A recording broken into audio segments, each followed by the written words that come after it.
नमस्कार, आप देख रहे हैं 24/7 न्यूज। मैं हूं आपके साथ राजेश कुमार। देश में जैसे जैसे लोकसभा चुनाव आगे बढ़ रहे हैं, वैसे वैसे नेताओं के बीच जुबानी जंग का सिलसिला तेज हो चुका है। एक और नेता एक दूसरे पर जमकर कटाक्ष करने में जुटे हुए हैं। चुनावी रण में कूदी बीजेपी एनडीए 400 पार के लक्ष्य पर अपनी पूरी ताकत झोंकने में लगी हुई है, तो वहीं दूसरी ओर इंडिया गठबंधन के नेता भी एनडीए के लक्ष्य को भेदने और मोदी सरकार को पटकनी देने के लिए एड़ी चोटी का जोर लगाने में जुटे हुए हैं। एनडीए बनाम इंडिया गठबंधन की सियासी लड़ाई में अब पाकिस्तान की भी एंट्री हो चुकी है और पाकिस्तान के पूर्व मंत्री फवाद चौधरी ने एक्स पर पोस्ट कर राहुल गांधी की जमकर तारीफ की है। फिर क्या, बीजेपी को बैठे बैठाए कांग्रेस को घेरने का एक और बड़ा मुद्दा मिल गया और बीजेपी कांग्रेस पे हमलावर हो गई और सियासी तकरार में दिग्गज नेता एक दूसरे पर जमकर बार पलटवार करने में लग गए और हम ललकार में इसी मुद्दे पर विस्तार से चर्चा करेंगे। लेकिन उससे पहले देखते हैं हमारी एक खास रिपोर्ट।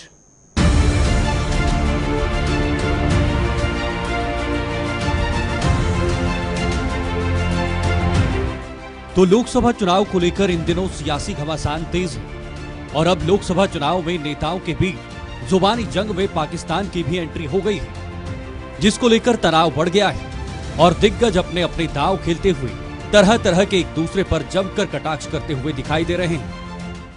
पाकिस्तान के नेता कांग्रेस के शहजादे को पीएम बनाने के लिए दुआ कर रहे हैं, लेकिन मजबूत भारत तो अब मजबूत सरकार ही चाहता है। ये दृश्य दिखाता है पूरा हिंदुस्तान में से हर कोई कहता है मजबूत भारत के लिए मजबूत सरकार के लिए मोदी सरकार। आज नया भारत डोजियर नहीं भी देता, ये नया भारत है घर में घुसकर मारता है। सर्जिकल स्ट्राइक, एयर स्ट्राइक के तमाचे ने पाकिस्तान को हिलाकर रख दिया था। दरअसल ये पूरा विवाद पाकिस्तान के पूर्व मंत्री फवाद चौधरी के ट्वीट करने के बाद से शुरू हुआ है और उसके बाद लगातार सियासत गर्माती हुई दिखाई दे रही है। राहुल गांधी अपने परदादा जवाहरलाल की तरह ही समाजवादी है। विभाजन के 75 साल बाद भी भारत पाकिस्तान की समस्याएं एक जैसी हैं। राहुल ने अपने भाषण में कहा कि 30 से 50 परिवारों के पास भारत की 70% संपत्ति है। पाकिस्तान में भी पाक बिजनेस काउंसिल, कुछ रियल एस्टेट सेठों के पास 75% हिस्सा है। संपत्ति का उचित वितरण पूंजीवाद की सबसे बड़ी चुनौती है। तो वहीं कुछ दिन पहले पाकिस्तान के पूर्व मंत्री फवाद चौधरी ने अमेठी से बीजेपी प्रत्याशी स्मृति ईरानी पर जमकर हमला किया था और राहुल गांधी की खूब सराहना की थी। ये कोई पहला मौका नहीं है, बल्कि इससे पहले भी कई तरह से पाकिस्तान भारत की सियासत को लेकर बयानबाजियां करता रहता है। लेकिन पाकिस्तान के राहुल प्रेम को लेकर बीजेपी कांग्रेस पर हमलावर हो गई है। पीएम मोदी ने कहा है कि मैं मौज मस्ती के लिए पैदा नहीं हुआ हूं और ना ही मेरे पास साइकिल है और न घर, मैं जनता की सेवा और मिशन के लिए पैदा हुआ हूं। तो वहीं पक्ष और विपक्ष कई मुद्दों को लेकर एक दूसरे पर तंज कसने में जुटा हुआ है। पाकिस्तानी नेता दुआ कर रहे हैं शहजादे को प्रधानमंत्री बनाने के लिए। पाकिस्तान उतावला है। नरेंद्र मोदी कभी पाकिस्तान की बात करेगा, कभी समुद्र के नीचे जाके मतलब ड्रामा करेगा। ऐसे लोग कह रहे हैं कि पाकिस्तान ने हमारे सुरक्षा के जवानों पर आतंकवादियों से आक्रमण करा है, बड़ी संख्या में हमारे जवानों की जान। वो कांग्रेस के नेता राहुल गांधी की तारीफ कर रहे हैं। उन्होंने बोल दिया कि पाकिस्तान के लोग राहुल गांधी को प्राइम मिनिस्टर बनाने के लिए कोशिश करें।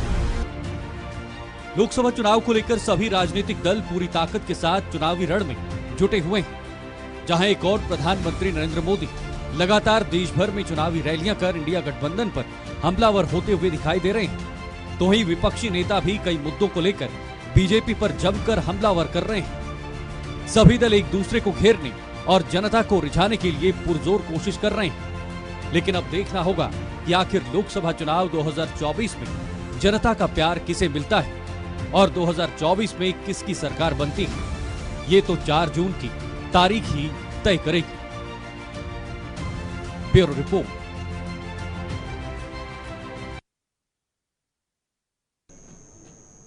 तो भारत की राजनीति में पाकिस्तान की एंट्री हो चुकी है, लेकिन इसी बीच दिल्ली से बड़ी खबर, अरविंदर सिंह लवली बीजेपी में शामिल हो चुके हैं। लवली के साथ 4 और कांग्रेस नेता बीजेपी में शामिल। कुछ दिनों पहले ही लवली ने छोड़ा था दिल्ली कांग्रेस अध्यक्ष का पद। कांग्रेस को लगा एक और बड़ा झटका दिल्ली में। अरविंदर सिंह लवली ने थामा बीजेपी का दामन। लवली के साथ 4 और कांग्रेस नेता बीजेपी में शामिल। कुछ दिनों पहले ही लवली ने छोड़ा था दिल्ली कांग्रेस प्रदेश अध्यक्ष का पद। कांग्रेस को लगा एक और बड़ा झटका। बड़ी खबर आपको बता दें, कांग्रेस को लगा एक और बड़ा झटका। अरविंदर सिंह लवली ने थामा बीजेपी का दामन। लवली के साथ 4 और कांग्रेस नेता बीजेपी में शामिल। कुछ दिनों पहले ही लवली ने छोड़ा था दिल्ली कांग्रेस अध्यक्ष का पद। कांग्रेस को दिल्ली में एक और बड़ा झटका लगा है। अरविंदर सिंह लवली ने क्या कुछ कहा, जल्दी से आप एक बार सुन लीजिए।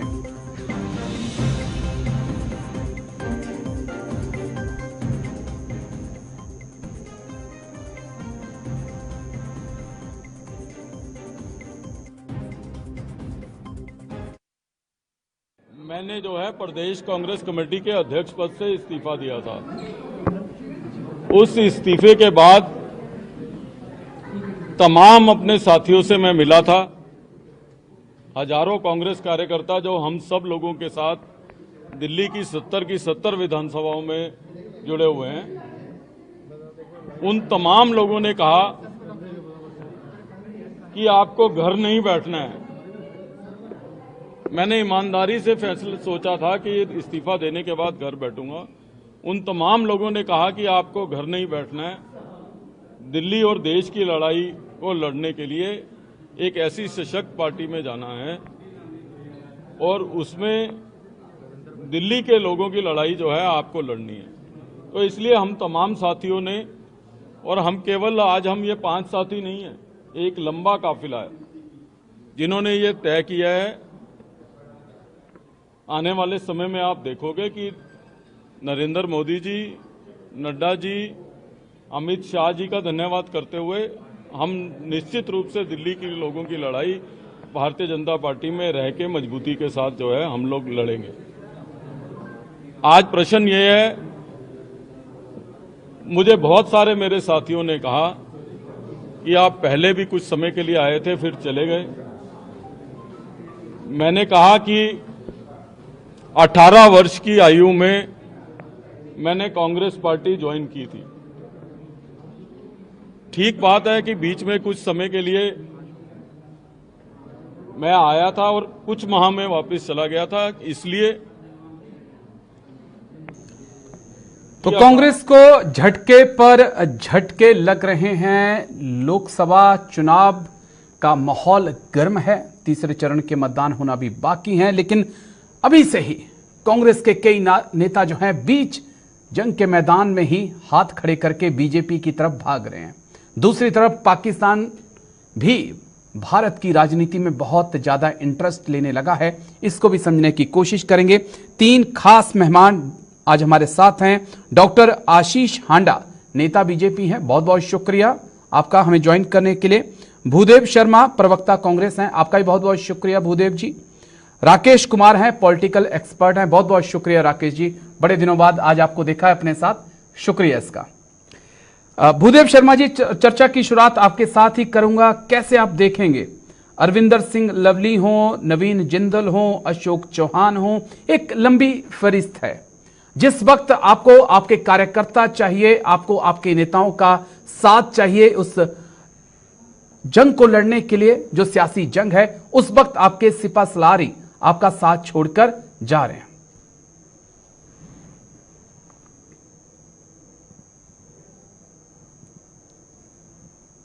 भूदेव जी की आवाज नहीं मेरे पास आ पा रही है, शायद आपका ऑडियो म्यूट होगा सर, अनम्यूट कर दीजिएगा। मेरी आवाज अब क्लियर आ रही है? जी बिल्कुल आ रही है, बोलिए। राजेश जी बहुत बहुत धन्यवाद। राजेश जी, हम सब जानते हैं कि देखिए चुनाव का समय है और एक ऐसे समय में पार्टी के कुछ नेता होते हैं वो इधर से उधर जाते हैं। आज कांग्रेस पार्टी से अगर बीजेपी की तरफ जा रहे हैं तो कुछ नेता बीजेपी से कांग्रेस में आ रहे हैं, कुछ दूसरी पार्टियों से कहीं और जा रहे हैं। इसमें कौन सी बड़ी बात है? नहीं, हाथ मत चलाइए, मेरे पास बहुत लंबी लिस्ट है। कई सारे इनके सांसद जो सिटिंग सांसद है वो भी टिकट वापस करके भी पार्टियां छोड़ के बैठे।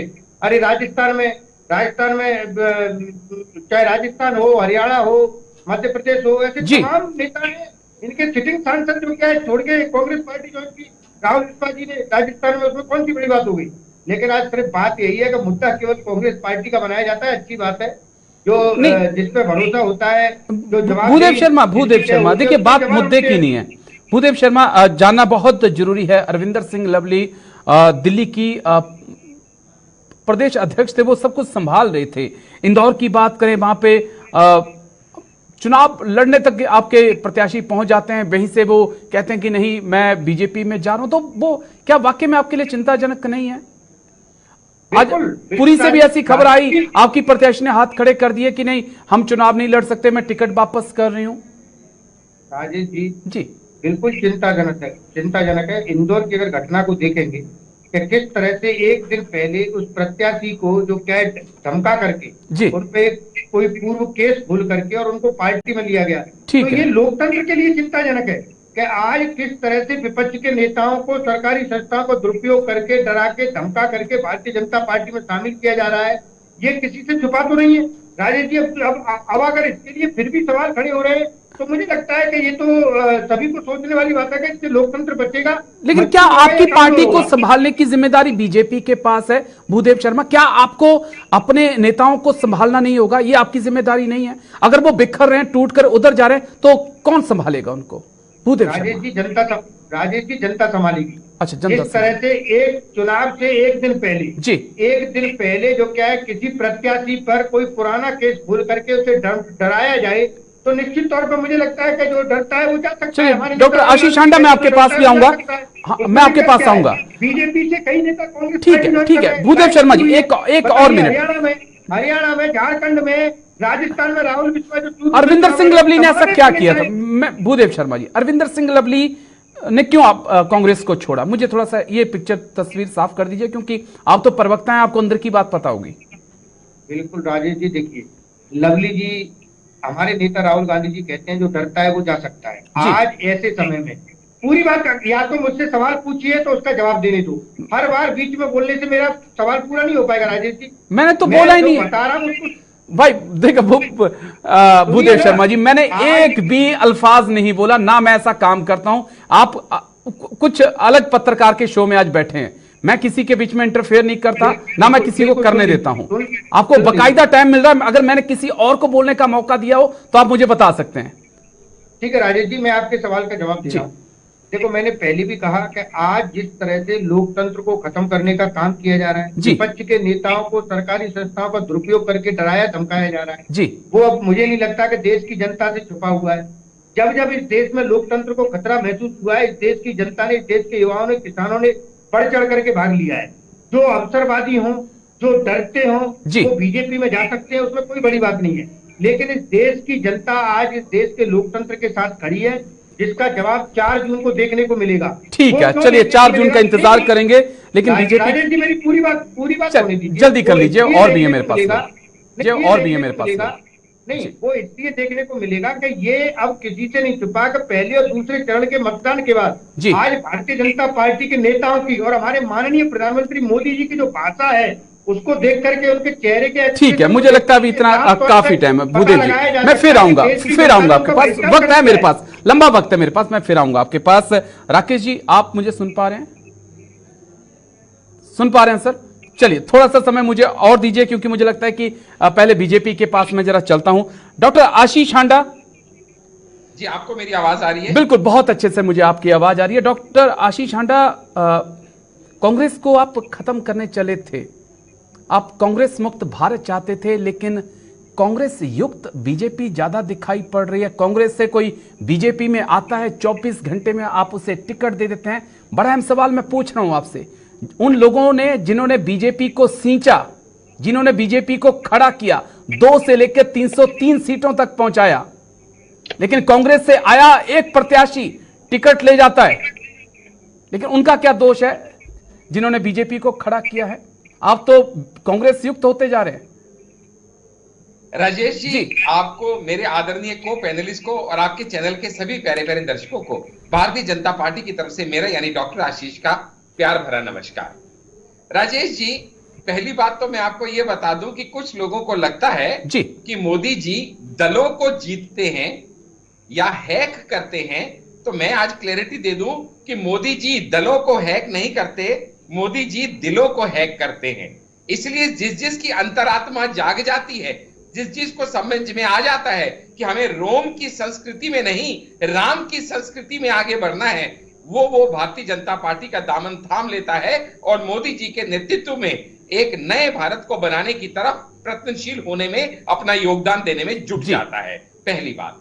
दूसरी बात, ये जो कांग्रेस के नेता छोड़ के भाग रहे हैं, आपने अभी बताया, और हमारे कांग्रेस के प्रवक्ता को वो बड़ी नॉर्मल बात लगी, तो मैं थोड़ा सा उनका ज्ञानवर्धन कर दूं कि कांग्रेस को छोड़ने की प्रथा 1938 में शुरू हुई थी, जब आदरणीय सुभाष चंद्र बोस जी ने कांग्रेस को छोड़ दिया था।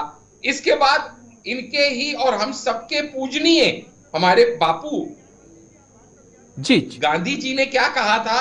गांधी जी ने कहा था कि कांग्रेस एक विचारधारा है, कोई पॉलिटिकल आउटफिट नहीं है, इसको डिसॉल्व कर देना चाहिए। अच्छा, अभी ये ईडी सीबीआई की बात लेके रो रहे थे, जरा इनसे पूछिएगा G23 क्या है, ये जानते हैं?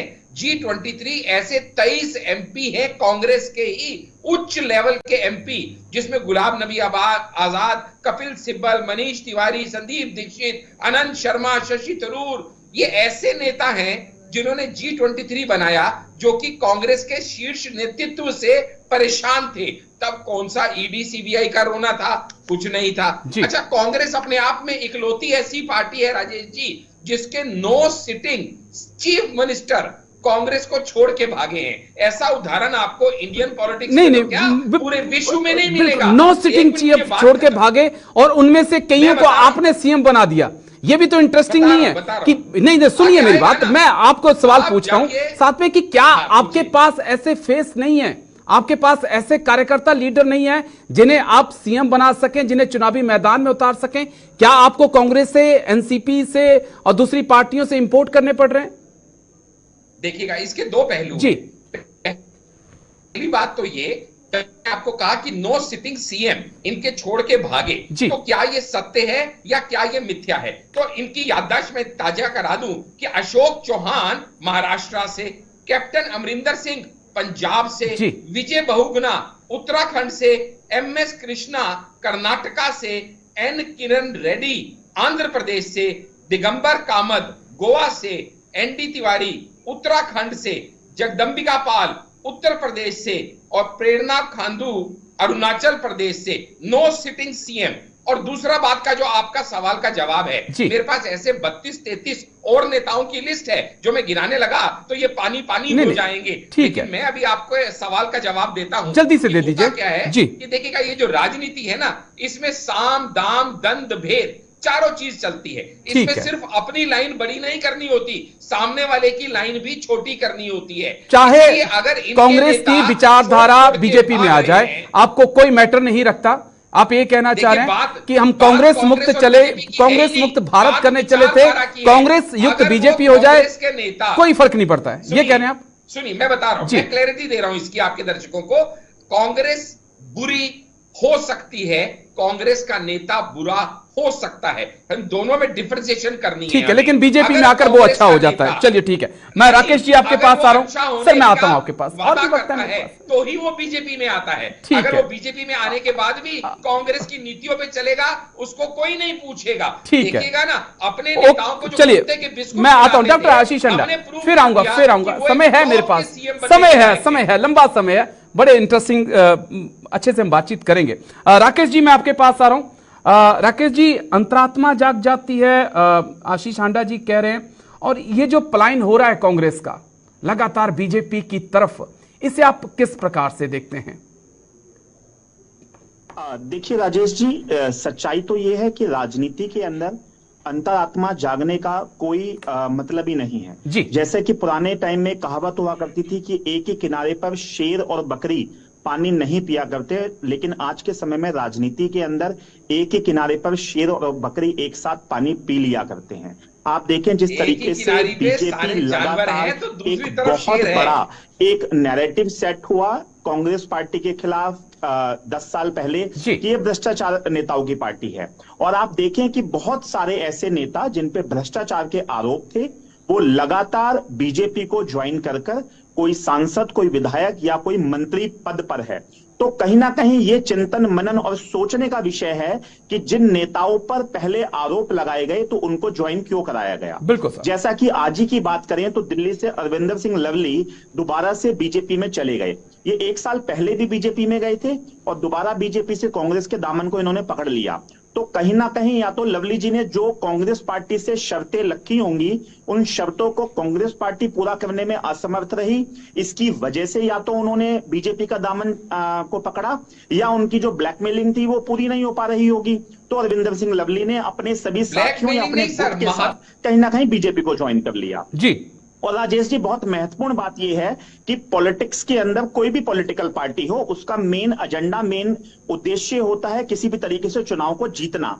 तो उसी को देखते हुए बीजेपी में जो भी पॉलिटिकल नेता अगर बीजेपी को लगता है कि वो उनको फायदा पहुंचाएगा, उनकी पार्टी को फायदा पहुंचाएगा और उनकी जीत को सुनिश्चित करने में कहीं ना कहीं वो आगे बढ़ाएगा, तो बीजेपी अगर उसको लेती है तो ये गलत नहीं है, क्योंकि ये राजनीति का हिस्सा है। ये आम जनता को देखना पड़ेगा कि जो नेता कल तक कांग्रेस के दामन को पकड़ के चल रहा था, अगर आज वो बीजेपी में जाता है तो क्या कांग्रेस पार्टी के ऐसे नेताओं को जनता का साथ मिलेगा या नहीं? राकेश शर्मा जी, लेकिन बहुत सारे बीजेपी के भी नेता तो कांग्रेस में शामिल हुए हैं, कई सांसद शामिल हुए हैं, सिटिंग एमपी तक शामिल हुए हैं।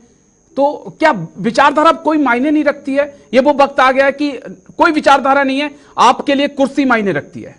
राकेश जी देखिए राजेश जी, मैंने पहले भी कहा, मैं पुनः इसको रिपीट करता हूं, राजनीति में नेताओं की विचारधारा कोई नहीं है। आप देख ले जम्मू कश्मीर के अंदर बीजेपी ने पीडीपी के साथ सरकार बनाई, शिवसेना आज कांग्रेस के साथ महागठबंधन की महाआघाड़ी की सरकार बनाई, और कहां शिवसेना बीजेपी के साथ सरकार बना रही थी। इस तरीके से राजनीति के अंदर कोई भी विचारधारा नहीं है। हर कोई अपना व्यक्तिगत लाभ को देखते हुए, अपनी सीट को सिक्योर देखते हुए नेता पार्टी बदलते हैं। ये जनता को तय करना है कि वो किस तरीके से। आप एक बहुत बड़ा उदाहरण देखेंगे तो बिहार से निकल के आता है। आप वोट किसी को भी दें, कोई भी पार्टी ज्यादा मैंडेट में आए, लेकिन मुख्यमंत्री तो नीतीश कुमार ही बनेंगे। तो आप ये बताएं कि इलेक्शन का मायने क्या रखता है? चलिए, बड़ी इंटरेस्टिंग बात कही आपने, लेकिन मैं आता हूं भूदेव शर्मा जी, मैं आपके पास आऊंगा, लेकिन मुझे 1 मिनट चाहिए होगा आपसे डॉक्टर आशीष हांडा के पास जाने के लिए।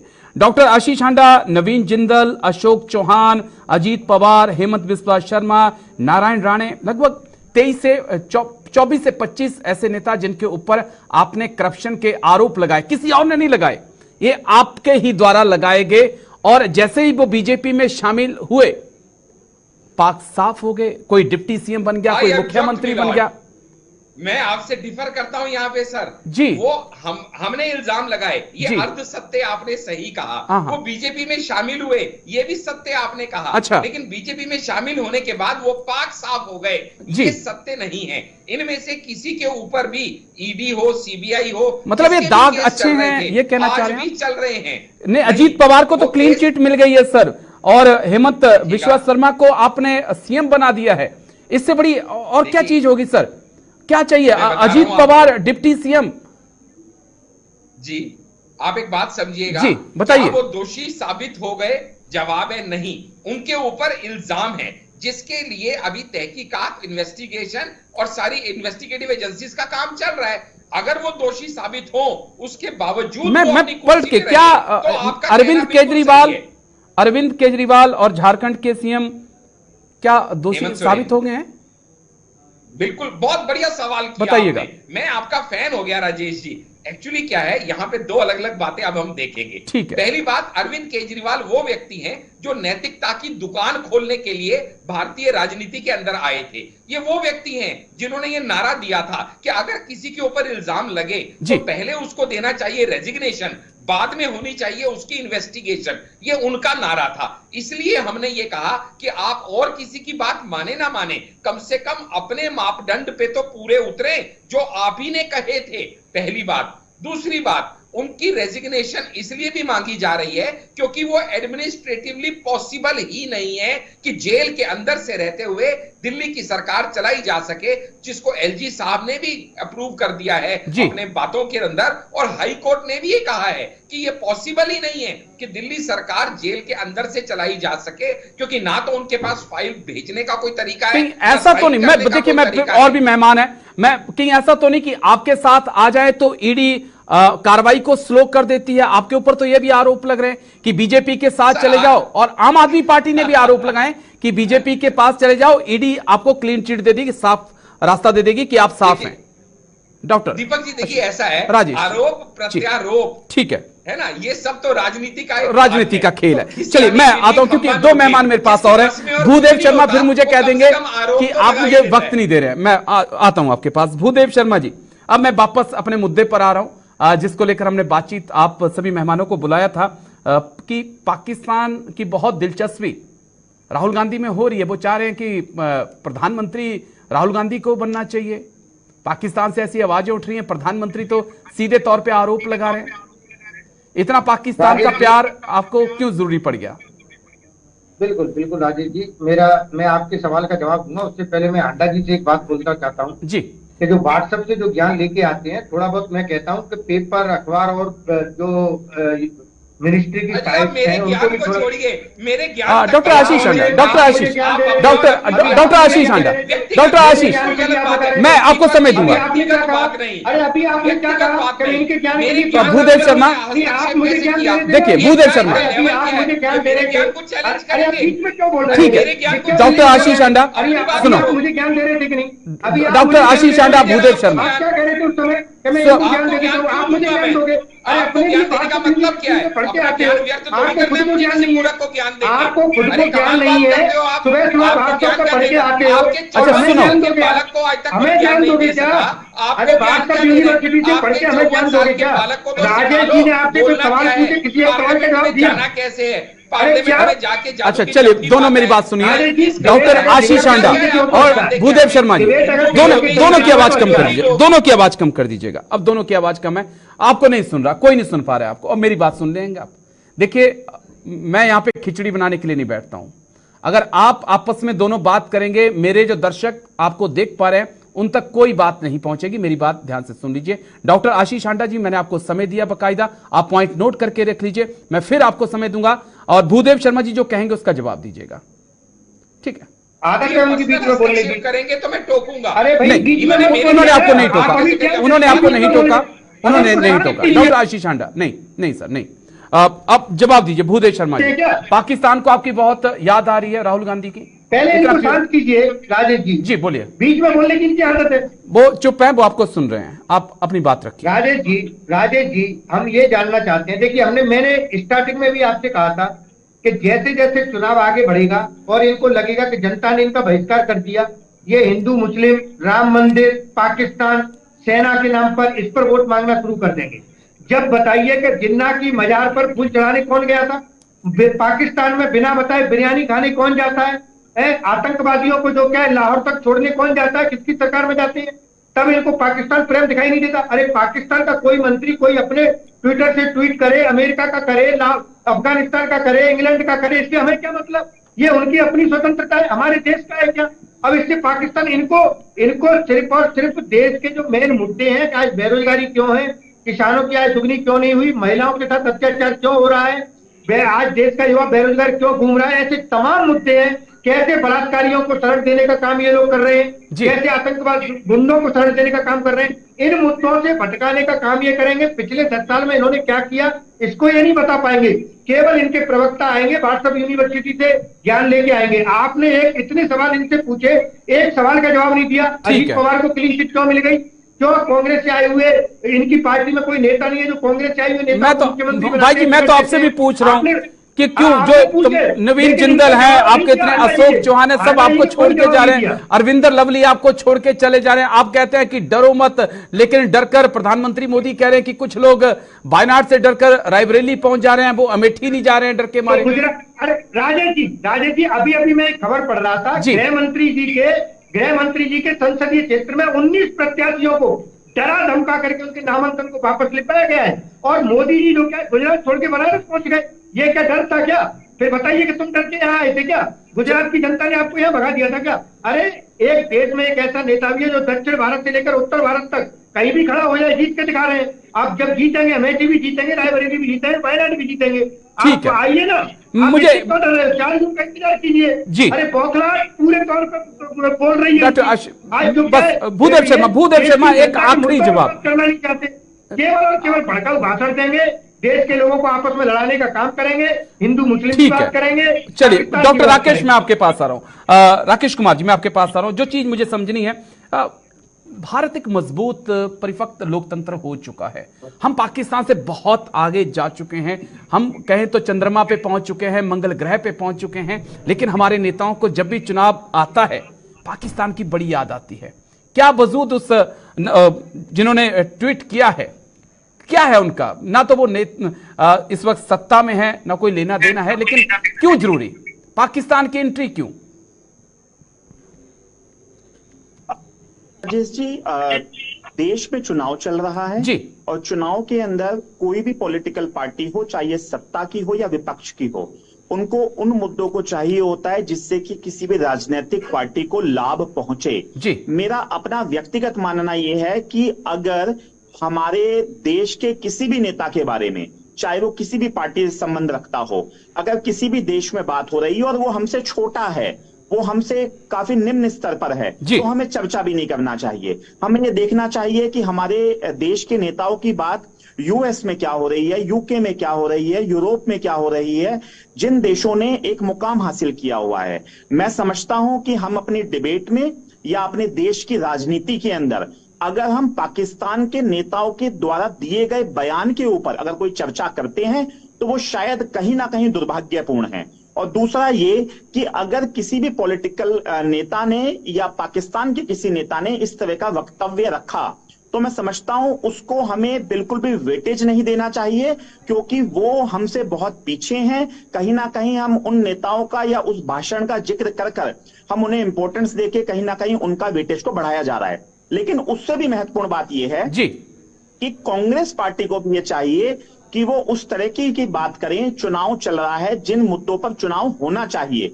आप देखिए राजेश जी, चुनाव में बेरोजगारी, चुनाव में महंगाई, चुनाव में किसानों की आय दुगनी कैसे हो, देश में विकास कैसे हो, इंफ्रास्ट्रक्चर कैसे बढ़े, युवाओं के लिए स्टडी मैं बस जल्दी से, क्योंकि एम्स कैसे एक मिनट में डॉक्टर राकेश कुमार, एक मिनट में मुझे एक जवाब चाहिए, मुसलमान और पाकिस्तान पे, क्योंकि आप पॉलिटिकल एक्सपर्ट हैं, बहुत बारीकी से आपकी नजर रहती है। कैसे हम इस चुनाव को देखें, जहां चुनाव रोजगार पे होना चाहिए था, शिक्षा पे होना चाहिए था, आगे क्या पैमाने हैं जिस पे हमने आगे बढ़ना है? वो मंगलसूत्र और भैंस के ऊपर आ टिका है, मुसलमान पर आ टिका है।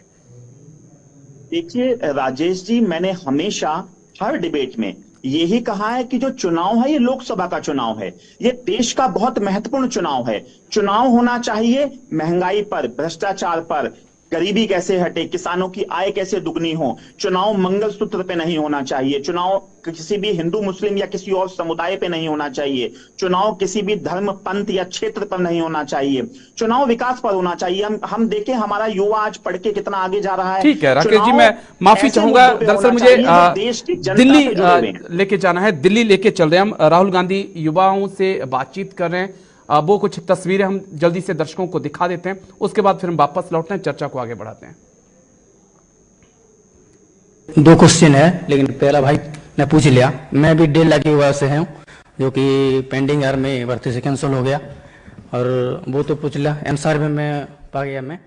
लेकिन सेकंड क्वेश्चन ये है कि जब भी वैकेंसी आती है तो जो रिजर्वेशन जो रहती है, तो गवर्नमेंट ने जानबूझ के वो वैकेंसी कम कर रही है, इसलिए कि रिजर्वेशन ना दे।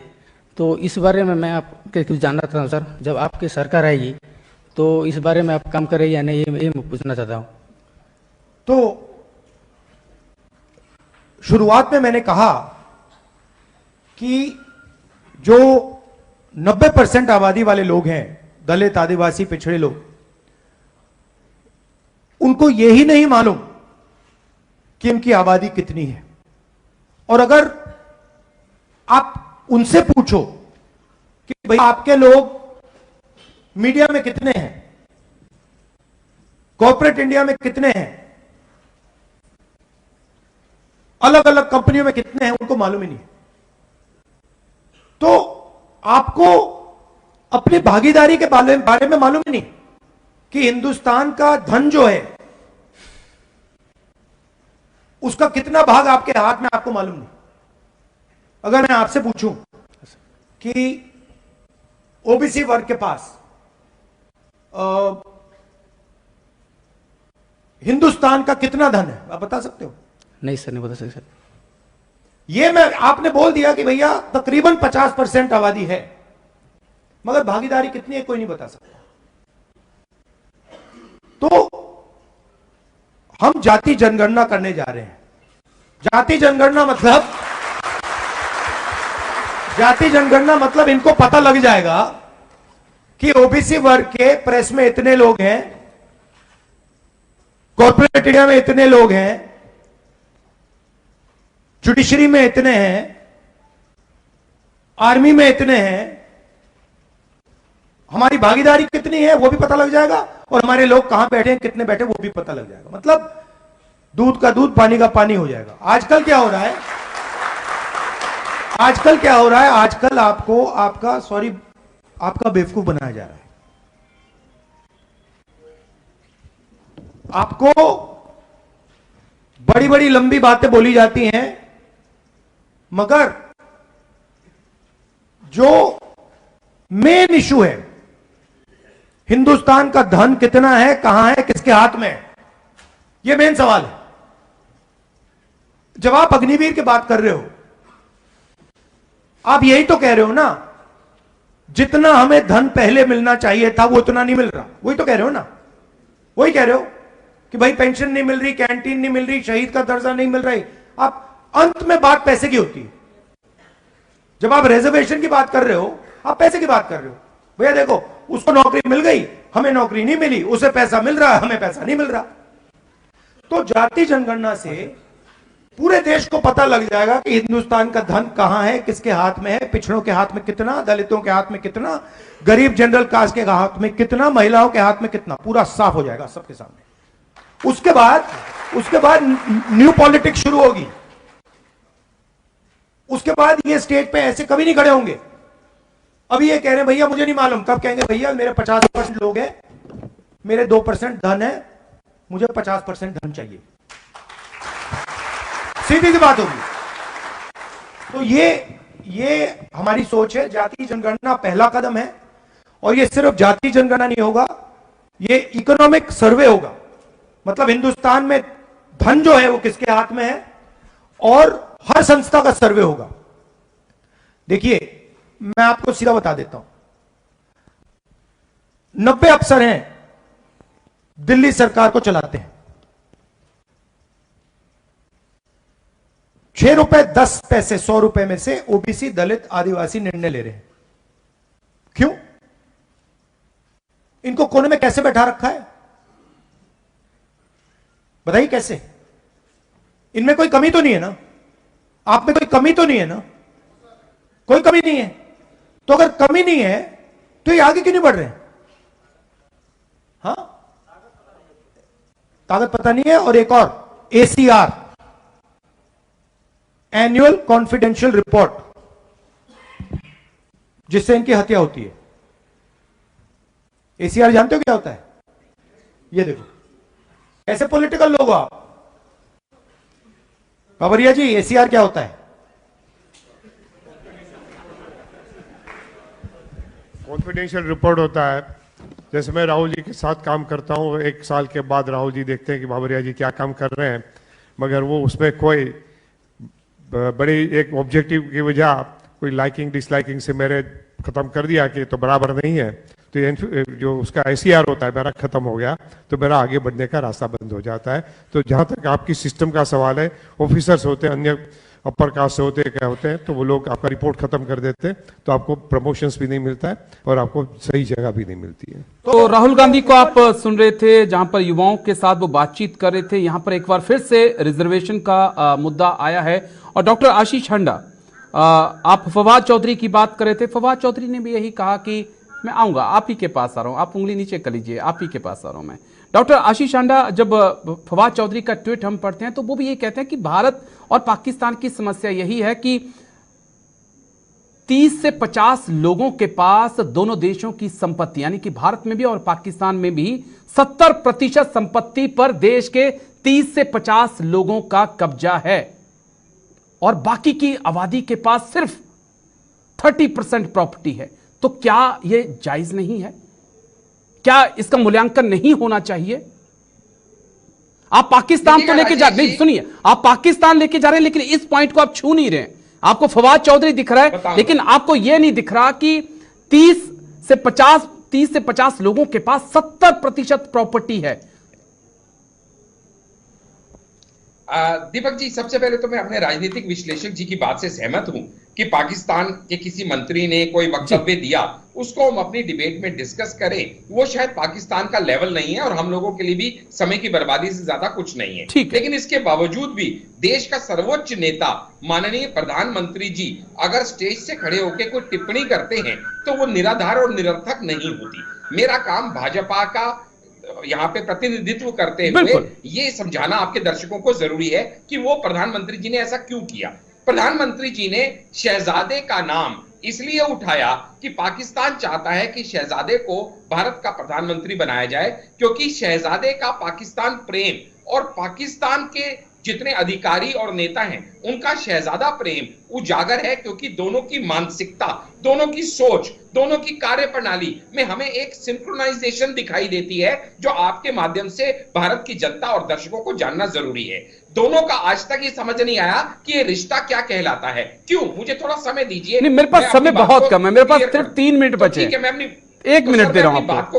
ठीक है, 1 मिनट दे दीजिए, बहुत रहेगा इतने में, क्योंकि दोनों का एक ही दुश्मन है और उस दुश्मन का नाम है नरेंद्र मोदी। दोनों भारत की अखंडता, स्थिरता, उन्नति से दिक्कत में आए हुए हैं, क्योंकि आपने कांग्रेस को देखा होगा, भारत तेरे टुकड़े होंगे कहने वालों के साथ कांग्रेस हमेशा खड़ी होती है।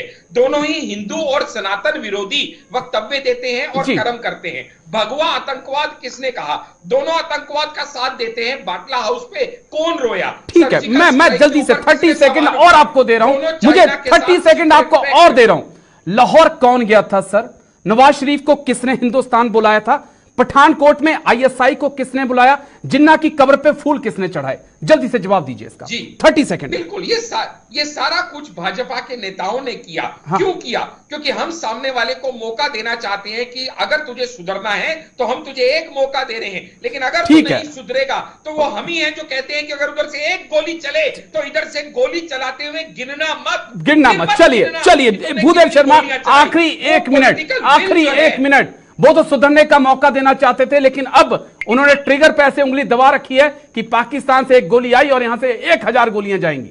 बीजेपी कह रही है घर में घुस मारते हैं, अब डोजियर नहीं देते हम। जी, डोजियर भी नहीं देते। 1 मिनट में कवर करिए, मुझे 1 मिनट राकेश जी के पास भी जाना है, जल्दी से। राजेश जी, मुझे तो हंसी आती है बीजेपी के प्रवक्ताओं पर कि बेचारे क्या जवाब दे, क्या सवाल। अरे आप शांत रहिए ना हांडा जी, आप बीच में हर बार बोलते हो। आपकी आदत आप जल्दी से खत्म करिए। हांडा जी की आवाज को थोड़ा सा कम रखिएगा। आशीष जी, भूदेव शर्मा जल्दी बोलिए। आप रटाए सवालों को लेके रटाए जवाब लेके भूदेव जी जल्दी कंप्लीट करिए, 40 सेकंड आपके पास बचे हैं। सुन लीजिए, आपको जवाब नहीं है आपके पास। राजेश जी, मुझे तो हंसी आ रही है कि इनके प्रवक्ताओं के पास कोई जवाब ही नहीं होता, क्योंकि इनको ये नहीं पता कि आज तक कांग्रेस का कोई भी प्रधानमंत्री पाकिस्तान नहीं गया, उनको कोई प्रेम नहीं दिखाया। लेकिन जैसे अभी राकेश जी ने बताया कि जहां पहले हमारी तुलना अमेरिका, ब्रिटेन, रसिया जैसे देशों से होती थी, वहां 2014 के बाद हमारी ये स्थिति हो गई है कि आज हमें पाकिस्तान में बहस करना पड़ता है कि पाकिस्तान में टमाटर तेज हो गए, पाकिस्तान में महंगाई इतनी हो गई, हमारे यहाँ अगर 1000 रुपए का सिलेंडर है, पाकिस्तान में 5000 का हो गया। हर चीज को पाकिस्तान। ठीक है, बस आखिरी 1 मिनट बचा है, राकेश जी के पास जाऊंगा, नहीं तो राकेश जी बहुत दिनों बाद आज मुझे मंच पे मिले हैं। राकेश जी, इस चुनाव को आप कैसे देखेंगे? 2 चरण का मतदान हो चुका है, कैसे आप इसको देखेंगे? मुद्दों से भटकता हुआ भी दिखाई पड़ रहा है। राजेश जी, बस मैं इतना कहूंगा जी राजेश जी बोलिए। मैं ये कहूंगा कि 2 चरणों का चुनाव हो गया और दोनों चरणों के चुनाव होने के बाद जिस तरीके से चुनाव के अंदर भाषाएं बदली हैं और सभी पॉलिटिकल पार्टीज की, और मंगलसूत्र बीच में आ गया, सांप्रदायिक बातें बीच में आ गई, हिंदू मुस्लिम बीच में आ गया, तो कहीं ना कहीं दोनों ही पार्टियां, जो बड़ी पार्टियां हैं, उन दोनों के ही फेवर में चुनाव नहीं जा रहा। इसीलिए ये बौखलाहट के अंदर कहीं ना कहीं चुनाव मुद्दों से भटककर कहीं ना कहीं और जाता दिखाई दे रहा है। ठीक है, चलिए, बहुत बहुत शुक्रिया आप तीनों का। डॉक्टर आशीष हांडा बहुत बहुत शुक्रिया। भूपेश शर्मा जी, माफी चाहूंगा, समय हो गया है, लेकिन बहुत बहुत शुक्रिया। राकेश कुमार जी, आपका बहुत बहुत शुक्रिया मेरे साथ खास चर्चा में जुड़ने के लिए।